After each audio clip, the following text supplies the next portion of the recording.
E ora qualcosa che ho trovato per ricordarvi come dovrebbe essere.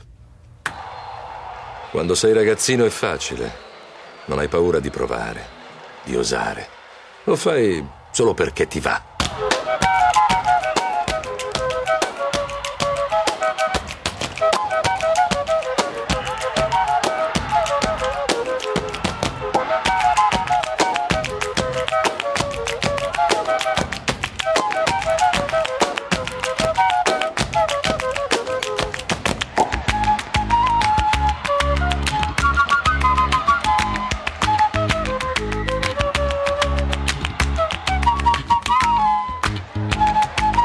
Per cui ecco il mio consiglio: non crescete mai, amici miei.